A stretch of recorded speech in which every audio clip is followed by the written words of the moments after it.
Hola a todos, bienvenidos a este streaming que hemos empezado por cosas del directo un pelín tarde, pero va a merecer la pena estar hoy aquí.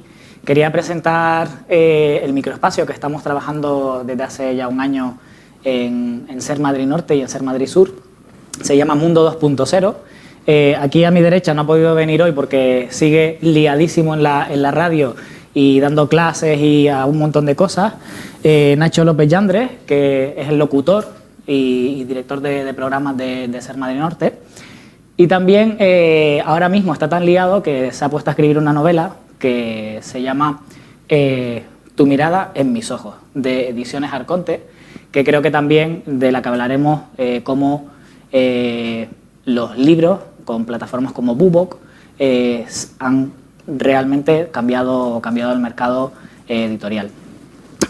Mundo 2.0 trata sobre todo, el objetivo del microespacio es que podamos acercar a los oyentes, a esos 46.000 oyentes que tenemos, cómo es este mundo, cómo es nuestro mundo 2.0, por qué la gente se conecta a un streaming, por qué existen startups y gente que se arriesga no solo a emprender, sino a intentar montar empresas que facturen millones de euros.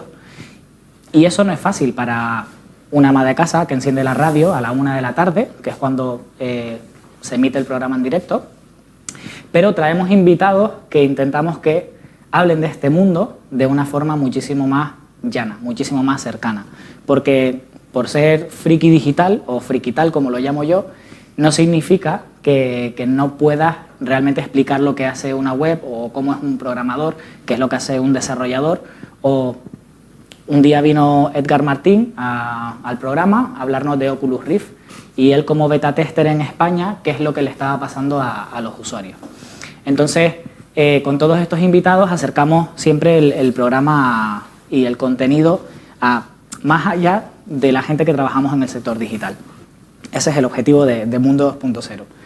¿Y por qué ese es el objetivo? Porque realmente detrás del oyente o el escuchante, como dice Pepa Fernández, detrás de ese escuchante que está todos los días en la radio y escuchando el programa, hay una serie de inquietudes de por qué Google hace esto con mis datos o por qué me puedo logar con Facebook directamente y compartir datos con otras plataformas, qué pasa con mi privacidad en Internet. Para ello tenemos a un gran invitado siempre en el programa que se llama Manuel Llopis y lo apodamos el abogado digital. Espero que nos esté viendo. Y él sobre todo trata de explicar a los oyentes cómo las plataformas protegen los datos de los servidores o cuando hay realmente cosas como la de Snapchat, que pasó hace una semana, pues realmente explicarle también a los oyentes que hay que tener muchísimo más ojo con todos los contenidos que compartimos en la nube, como se dice. También hemos tenido invitados, emprendedores, de los últimos, yo creo que Antonio Sainz de EI Spain, que nos estuvo contando cómo era la escuela, cómo era el instituto, cómo los emprendedores trabajaban unos con otros y había coworking y sobre todo cómo manejarte con los inversores, con los business angels. Han estado de briefers con Maca Valla, que también están en contacto con EI Spain, y ellas nos contaban una anécdota súper graciosa porque en todos los programas siempre contamos pues qué hace tu empresa, cómo es, cuál ha sido la idea de negocio con la que has querido lanzarla, pero también que nos cuenten esos secretos que nadie sabe, ¿no? Esos secretos que realmente cuando los cuentas hace mucha gracia, pero cuando te están pasando en el momento de crear tu empresa no te hace nada de gracia.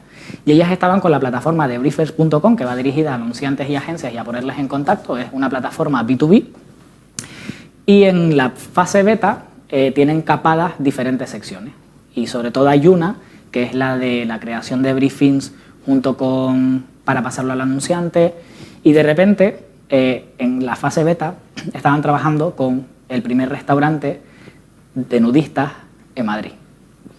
Y en la actualización del servidor se les pasó por completo que se había actualizado y se publicó.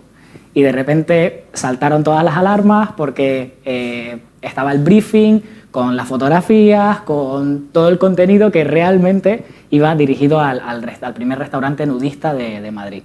Entonces Nacho y yo nos descojonábamos mucho porque Nacho es muy de ese tipo de restaurantes y le dije, Nacho, pues ya que no estás aquí lo voy a decir, ya que tienes esta primicia, pues por lo menos intenta ser un poco influencer con el restaurante y ser el primer cliente. También hemos tenido a 13 Bits, a Manuel Moreno. No sé si le conocen, pero escribió un libro que se llama el libro del Community Manager y es una guía bastante potente y concienzuda. Él trabaja en el mundo y aparte tiene su blog de 13 Bits donde comparte con toda la gente un montón de contenido. Lo importante del programa de Mundo 2.0 es que compartimos contenido, compartimos plataformas para ayudar a la gente a seguir avanzando. O, por ejemplo, vino David Macías, que es otro canario emprendedor, estuvo aquí el de Agua de Nubes, y otro canario emprendedor es David Macías, que tiene una plataforma que se llama Videolink.com. Videolink.com comienza siendo una web para crear tu vídeo de empresa B2B de manera muy sencilla, con varias plantillas, y terminan este año teniendo más de 300.000 vídeos cargados en la plataforma, pero es que lo más gracioso de todo, y al final nunca sabes qué tipo de cliente te va a entrar dentro de tu startup, y eso es importante también saberlo cuando hablas de ella, cuál es tu tipo de cliente. Me decía que pues las chicas de por la noche habían empezado a subir videobooks de ellas mismas para mostrarlos en sus propios blogs, en sus propios canales de vídeo. Y eso era contenido que tenían que ir revisando, al igual que lo hace YouTube con un montón de vídeos. Y es bastante divertido porque incluso el propio SEO tiene que estar atento porque el volumen es tanto de ese sector en concreto que no lo tenían desde el principio identificado y ahora muchas de sus clientas tienen que ver con el sector de la noche. Y luego también han estado, Edgar Martín, lo nombré antes con el tema de Oculus, nos contaba cómo esa demo que se hace en 3D con toda la gente que está en la montaña rusa, que miras a un lado y hasta que no lo explicas, explicarlo en la radio era súper difícil. Entonces me invitó a que probásemos las gafas y realmente es impresionante cómo la realidad virtual puede engañar el cerebro y tú creerte, aunque estés sentado en esta silla, puedes creerte que realmente estás en esa montaña rusa. Y él contaba cómo una amiga suya le puso las gafas y temblaba del miedo de, no es que bájame de aquí, decía, cuando realmente lo que estaba era sentada en una silla.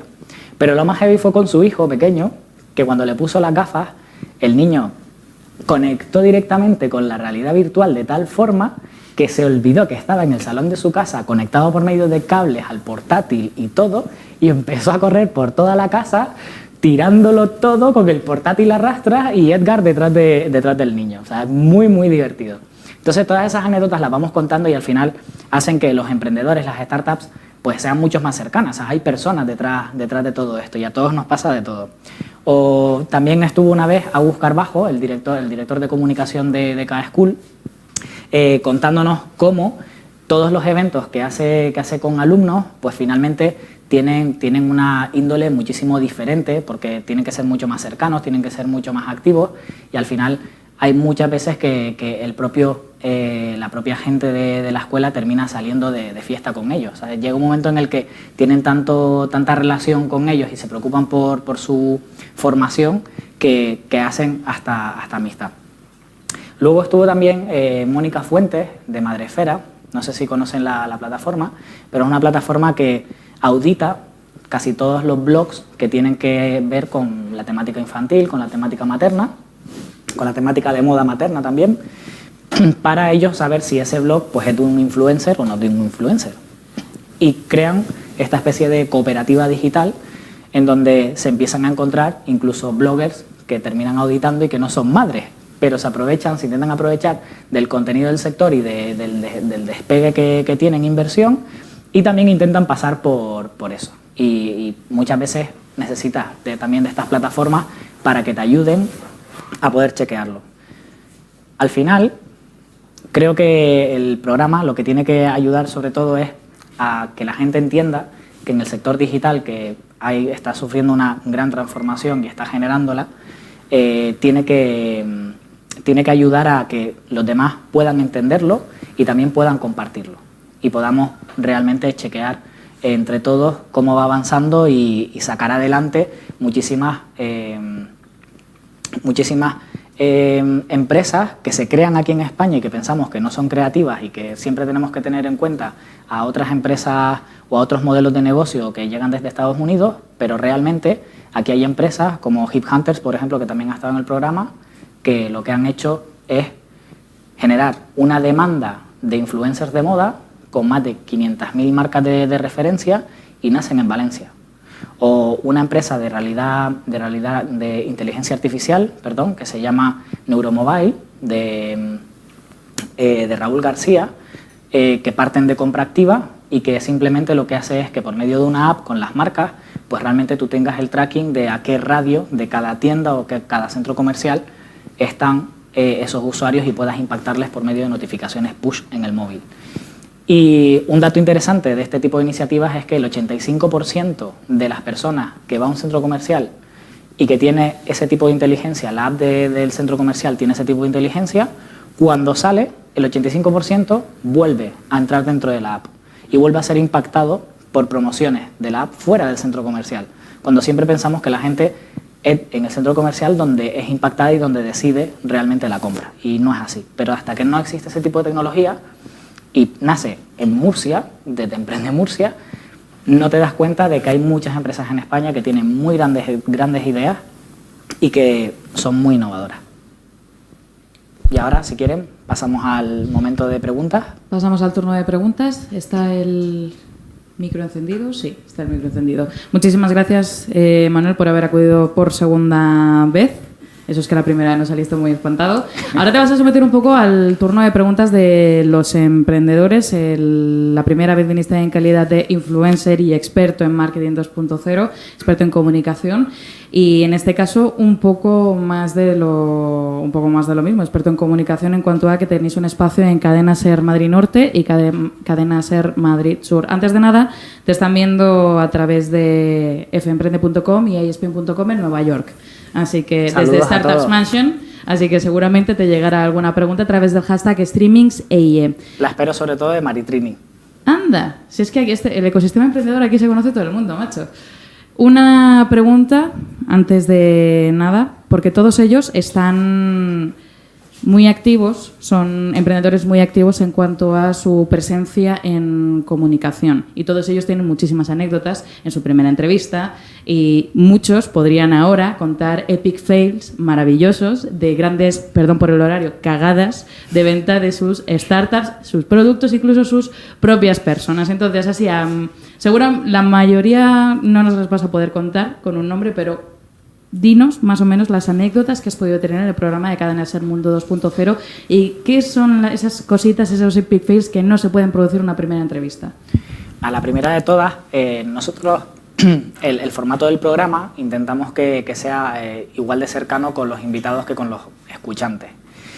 Y preparamos un mini guión antes del programa donde no pactamos el contenido como tal, pero sí pactamos el guión con las preguntas, lo que queremos destacar de la plataforma y sobre todo si hay algunas cosas que el emprendedor no quiere contar pero que nosotros tenemos como dato periodístico. Y hay un fallo que siempre cometen y es que aparte de que se quedan en blanco algunos, intentan ser demasiado serios en radio. Nacho, cuando empecé con él a trabajar en radio ya más asiduamente, me decía que siempre hablase sonriendo. Es decir, que siempre hablase así porque el tono es diferente. O sea, hay pequeños gaps que realmente en medios funciona, sobre todo en la radio, que tienes que entonar. Y sobre todo cuando es la 1 de la tarde y tienes un hambre que te mueres y estamos en pleno directo. Pero también hay otra cosa que aparte de quedarse en blanco, es que vende muy mal su empresa. Es decir, en mis clases de personal branding siempre les digo a los alumnos que lo que tienen que hacer es venderse en un tuit. O sea, siempre intentar que los 2 segundos que conoces a una persona, esa persona se quede con la idea de tu negocio. O sea, describir en nada de tiempo lo que haces. Y eso yo lo aplico también a mí y lo aplico a los alumnos. Si tú te puedes describir en 4 palabras, que son tus 4 palabras clave, o que van en tu header dentro de la web, hazlo también cuando presentas a un inversor. Porque una jefa me dijo una vez que para vender un proyecto a uno de sus consejeros delegados solo tuvo 2 plantas. Y me explico, ¿qué son 2 plantas? Se subió en el ascensor, en la planta 0, su consejero delegado venía del garaje de dejar su cochazo y ella se bajaba en la segunda. Y solo tenía 2 plantas para venderle lo que estaba haciendo y cómo era el proyecto. Porque el consejero delegado muy amablemente le dijo, buenos días, ¿qué tal? Y ella dijo, esta es la mía, tengo 2 plantas y se lo voy a vender. Pero ahí tienes que ser súper conciso. Y sobre todo con los oyentes en la radio, que al final pues muchos escuchan la radio como fondo y luego escuchan muchas veces lo que quieren o lo que no. O realmente si empieza a sonar aquello, ese programa empieza a sonar a que parece un anuncio de radio, pues ni siquiera le van a hacer caso. Entonces intentamos que sea más una conversación y venderse como en una conversación es mucho más potente que llevarte el business plan en la cabeza. O sea, el business plan es el business plan y es para venderlo a inversores, para enviarlo en un email. Cuando eres tú, tienes que pensar como si fueses un comunicador, no como si fueses un emprendedor. Y ese es el mayor consejo que les doy a las startups.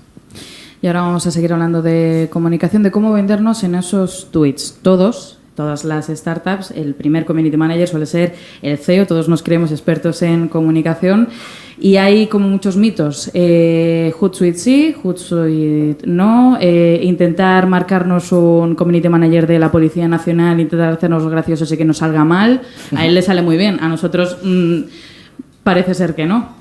Intentar ser gracioso, intentar ser muy profesional, spamear, publicar solo 2 o 3 tweets al día. ¿Cuál es el decálogo del perfecto tuitero? Pues según tu ecosistema digital. Y aquí me pongo un poco como estratega. Hace poco, o sea, tengo un caso de una amiga que tiene una casa rural. Se llama Finca Villa Juan y está en Ribera del Fresno, en Extremadura. Y empezamos a hablar y me dice, oye, estoy haciendo un curso de Community Manager, estoy intentando seguir todo lo que me dicen, tengo una web cojonuda porque la verdad es que se ha gastado la pasta en hacer buenas fotografías y en montar una buena web, pero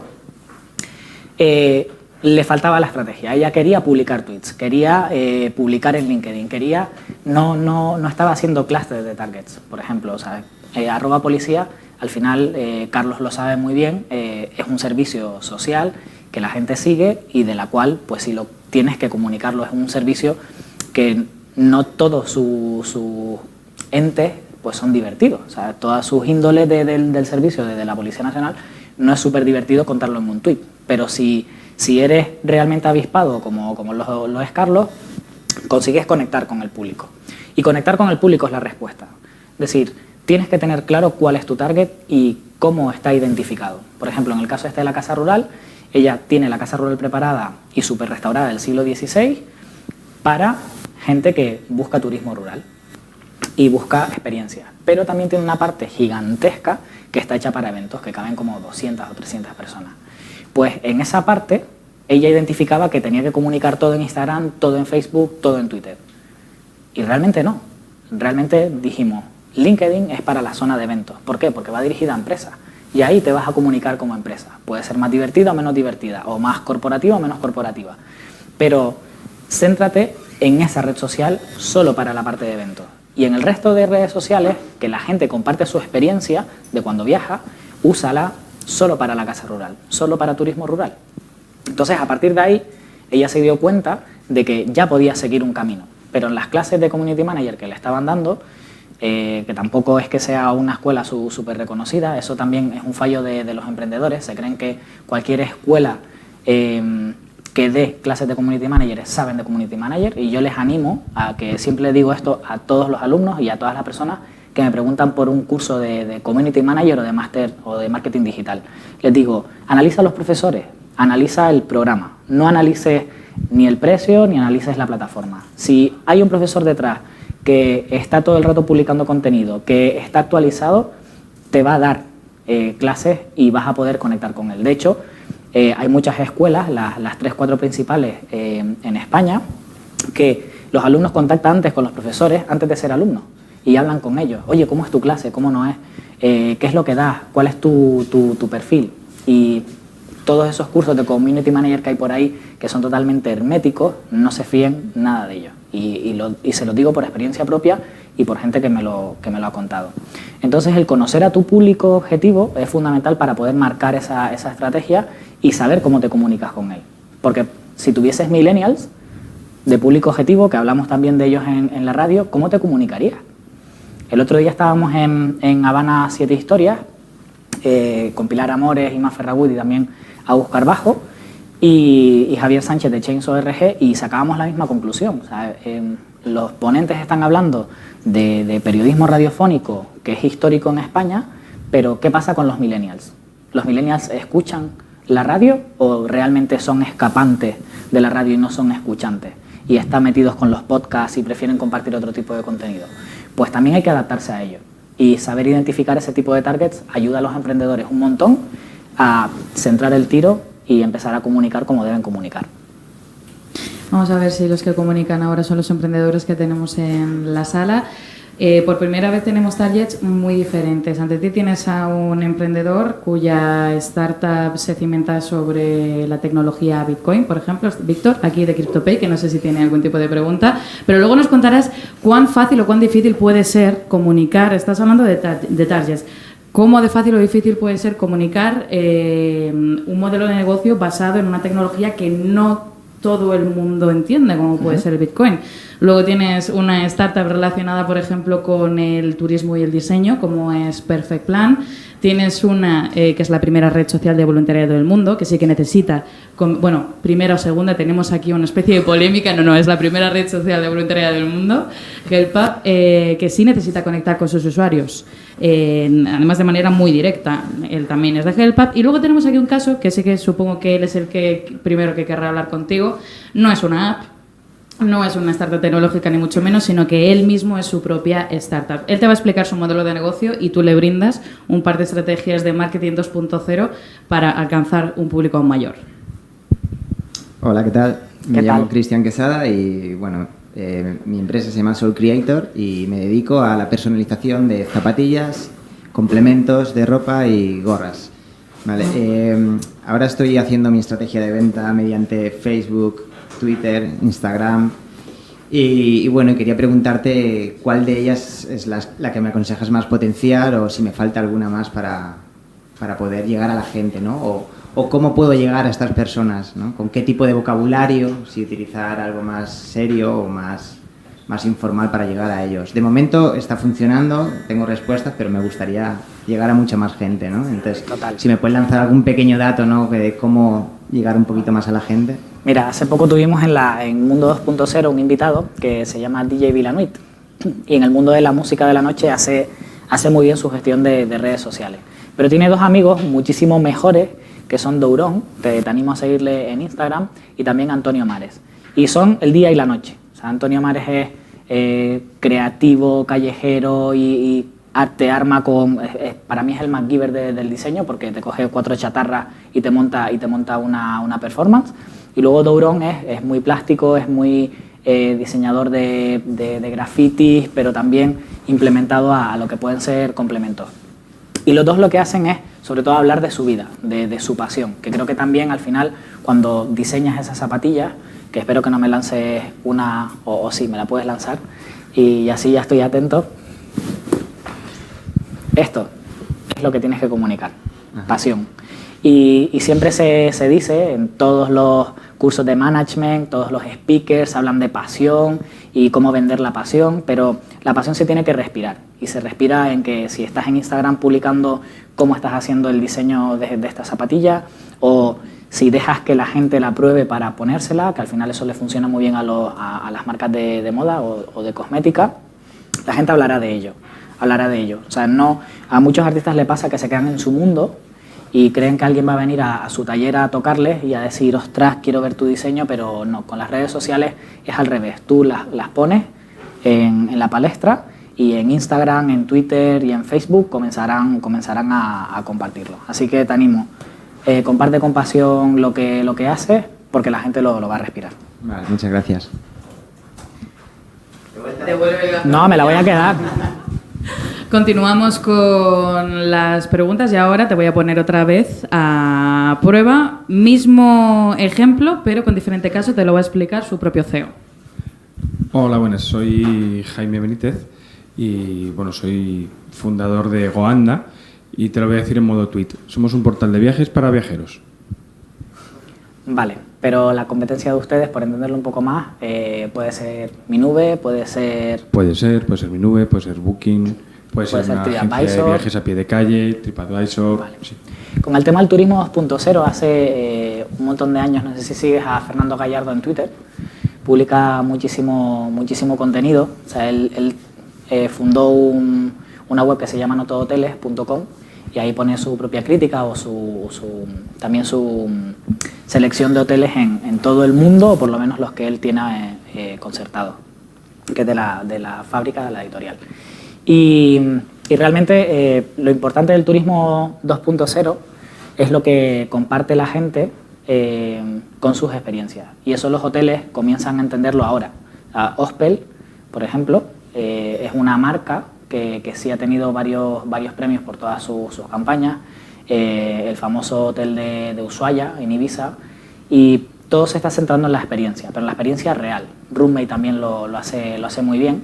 Y te diría que tuvieses esas referencias, porque yo cuando hablo de turismo 2.0, pues también intento que esas referencias, seguirlas todos los días para ir captando.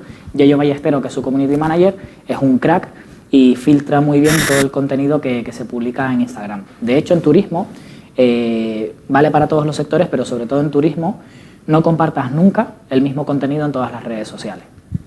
Comparte un contenido diferente en cada una de ellas, aunque te lleve más trabajo, porque conseguirás mayor redención y mayores likes, mayores me gusta en Instagram o mayores retweets en Twitter si estás al día de eso. Pero no solo vale con hablar de lo que hay en tu plataforma, sino también tienes que hablar de lo que tú entiendes sobre el turismo 2.0. Te pongo un ejemplo, y si quieres seguirles también, Chema Ramón es el dueño de la Casa del Río en Benasque y hace la gestión de sus redes sociales también bastante bien. Y nunca comparte casi el mismo contenido en una red que en otra. Pero también habla del turismo 2.0 y está involucrado en cada uno de los eventos que hay de turismo 2.0 y también está involucrado en crear un nuevo turismo 2.0 que se acerque hacia lo rural y hacia la gastronomía que tiene que ver con el Valle de Benasque y hacia lo orgánico que rodea el respeto por un valle como el de Benasque. Entonces, ha encontrado su nicho, lo ha buscado y yo creo que a pesar de que tengas mucha competencia online y que tengas millones de búsquedas y también millones de visitas, si encuentras tu nicho, lo vas a conseguir, porque lo consiguió Roommate con poquitos hoteles y ha ido creciendo y al final, en turismo, si inviertes, vas a conseguir muchísima más redención que en cualquier otro sector que es mucho más complicado. Vale, muchas gracias. Sí, básicamente sí. De hecho, un poco es un segundo tuit sería nuestro eslogan, que es la experiencia del viaje más allá del viaje. Pues tienes que venir al programa a contarlo. Vamos a hablar precisamente de eso, del programa. Supongo que tenéis una especie de búsqueda de startups y hay algunos aspectos de ellas que os llaman la atención para que finalmente les deis difusión. Ahora mismo deben estar todas con las uñas ahí fuera. ¿Cuáles son esos aspectos? Te están viendo a través de femprende.com, portal que diariamente saca noticias de emprendedores. A veces esas noticias se traducen a una inversión, a veces esas noticias pasan completamente desapercibidas. Claro. Dos preguntas enlazadas en una misma. ¿En qué te fijas tú, de acuerdo, para llamar desde producción a una startup y decir, vente al programa? Y el segundo, ¿cómo seguir, perdurar esa atención por parte del lector hacia una startup? Vale, la selección que hacemos de startups básicamente es fiarnos de quién está detrás. Es decir, me explico. No todas las iniciativas que existen, a pesar de tener inversión, son iniciativas que valgan, o son iniciativas diferentes, o son iniciativas que aunque sean una copia de otras iniciativas, nadie te dice que ese emprendedor pueda cambiar y darle un twist, como se dice en el mundo de coctelería, a esa idea. Entonces, intentamos siempre, dependiendo también de la estación del año, por ejemplo, ayudar a las startups en temas de, pues antes de vacaciones, intentamos sacar startups que tengan que ver con turismo, en Navidades que tengan que ver, sí, porque al final no puedo dejar de ser publicitario nunca y siempre pienso también en la estacionalidad de los contenidos. Y ayuda también a muchísimas startups a ponerse en la palestra. Y la otra pregunta que me hacía, finalmente intentamos que los contenidos sean totalmente orgánicos. Por ejemplo, nosotros en la web de Cadena Ser hay un espacio para nosotros, pero nosotros no promocionamos el link. Nosotros luchamos por la palabra Mundo 2.0 en Google contra Wikipedia y contra un montón de contenidos. Y hoy en España, si pones Mundo 2.0, te aparece el programa después de año y medio.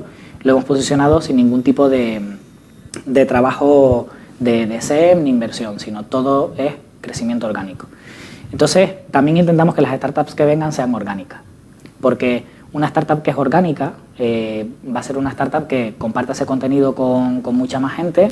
Es una startup que no está buscando el programa simplemente como inversión en medios y llegar a 46.000 oyentes, y también porque le vamos a buscar un sentido al propio contenido, al propio programa, y los oyentes esa línea también, esa pasión, también la escuchan y la comparten. Si al final traes una startup con la que estás vendido, como hay muchos bloggers que publican un tweet promocionado por una marca, pues empiezas a perder followers y también empiezas a perder sobre todo credibilidad. No tanto followers, pero sí credibilidad y relevancia. Y filtrarlas es importante para nosotros.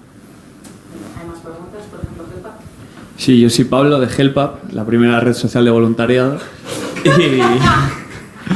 Y mi pregunta era, mira, nosotros, bueno, pues salimos en febrero de este año y hemos hecho mucho trabajo de, pues esto, de community manager, de Facebook, Twitter, tal. Lo que pasa es que tampoco tenemos ni idea. Y entonces pensamos que quizá hemos llegado a un punto que ya nos estancamos en cuanto a conseguir likes, en cuanto a enganchar con tanto público. ¿Tú recomiendas en algún momento contratar a gente que sea profesional de eso, que se dedique a eso o no? Totalmente. Pero no porque esté en el sector, sino por un sentido común. Cuando yo me compro un coche, a mí me entregan el manual del coche, el manual mecánico y todo, y si algo le pasa al coche, pues sé cambiar el aceite, sé las cosas básicas, pero si fuese tosudo y diría, no lo voy a llevar al taller porque aquí en el manual me lo puedo aprender yo solo, porque me bajo un white paper de cómo cambiar la junta de culata, se me ocurre. Un tutorial. Un video tutorial de alguien haciéndolo en YouTube, pues al final pues lo hago, pero lo vas a hacer mal. O sea, al final el coche te va a arrancar y va a hacer todo, pero durante un tiempo te va a durar y luego se va a joder. Y entonces creo que, perdonando mi francés, toda esta serie de ideas que tienen los empresarios de no, pues que mi hijo al Facebook, no, que mi hijo, como él sabe de redes sociales, pues venga, pues ahí está, pues no. O sea, pasa un montón. Yo en mis clases de estrategia siempre pongo la dicotomía entre lo que es el sector publicitario y tienes a los directores de marketing, a los de producto, incluso algún director financiero se aventura a contratar una agencia de marketing digital cuando el propio briefing habla por sí solo que no tiene ni idea. También pasa con los emprendedores. Están los directores o fundadores de la empresa que se creen que saben más de la empresa que tú, pero luego eso de las redes sociales, pues tú publicas ahí lo que sea, que por lo menos tenemos que estar. Y lleva un curro increíble. ¿Por qué? El año pasado salió un estudio en torno al turismo y al ocio, que las marcas y las televisiones generaban más tweets y generaban muchísimo mayor contenido los fines de semana.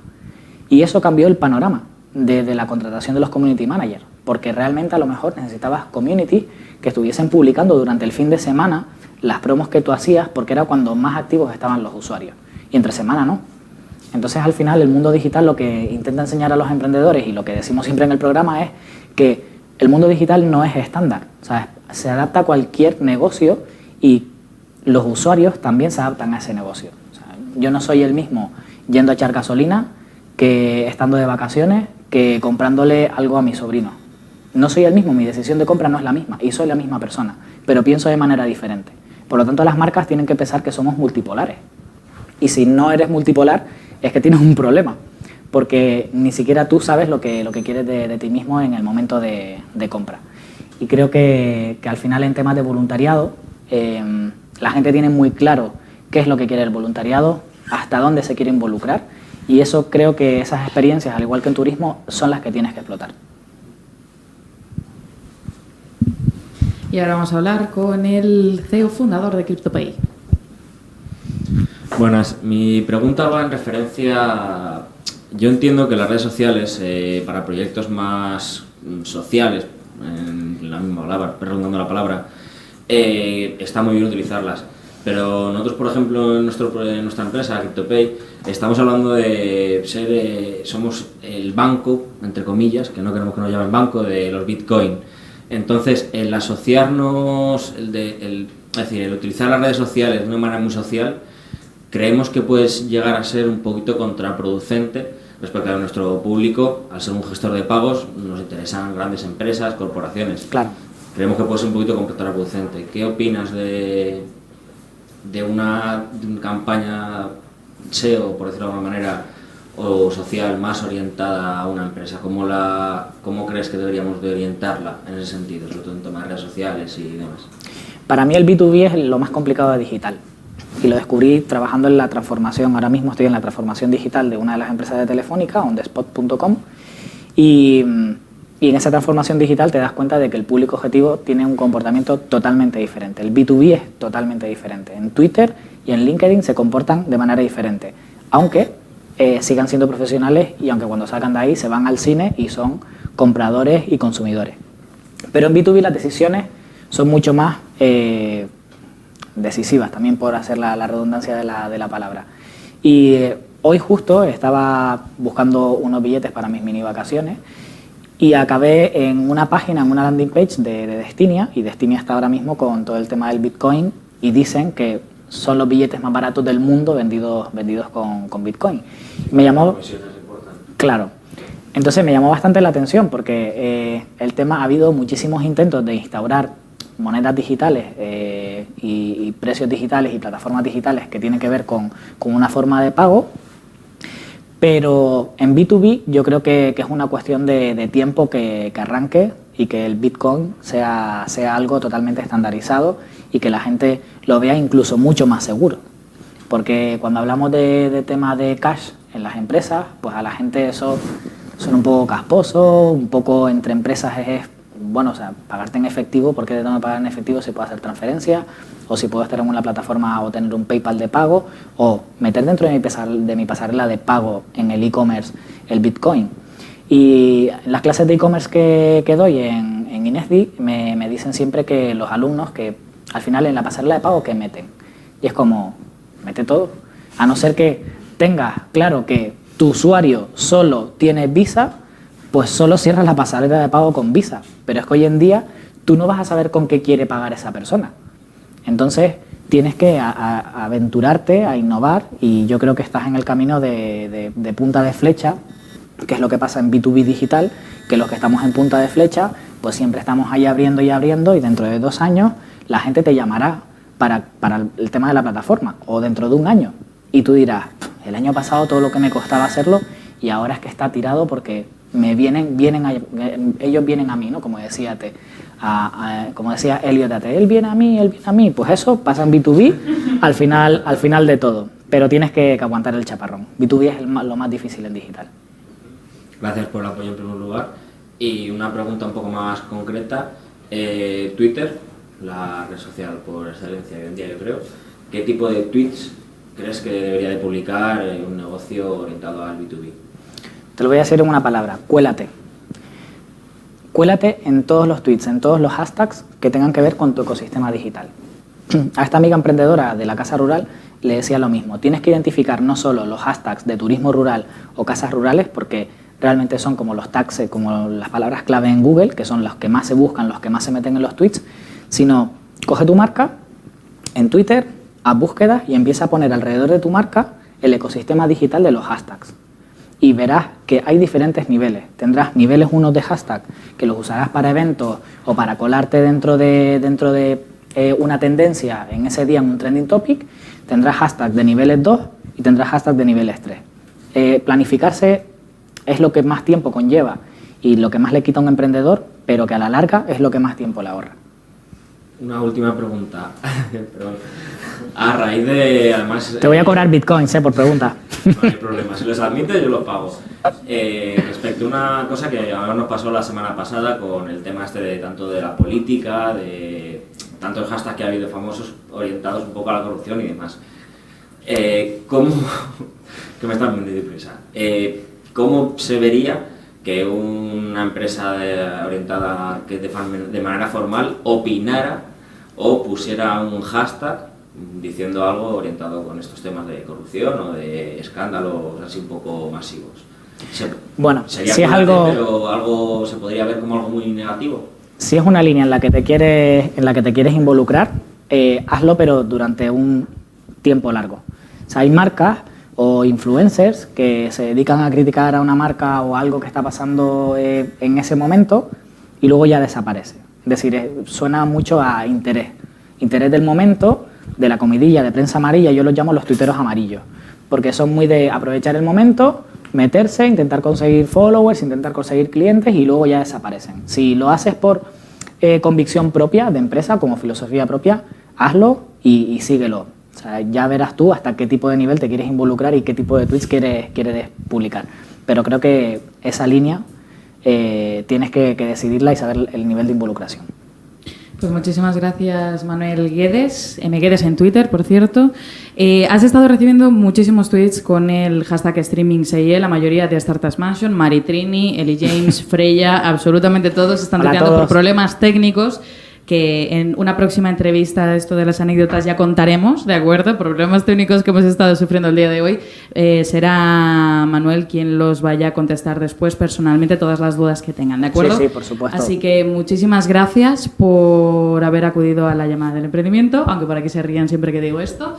Y esperamos verte próximamente, sobre todo en la próxima gala del Instituto Europeo para el Emprendimiento, el 19 de diciembre, en la sede del Banco Popular, ¿de acuerdo? Muchísimas gracias. Muchísimas gracias a ti. Saludos a todos.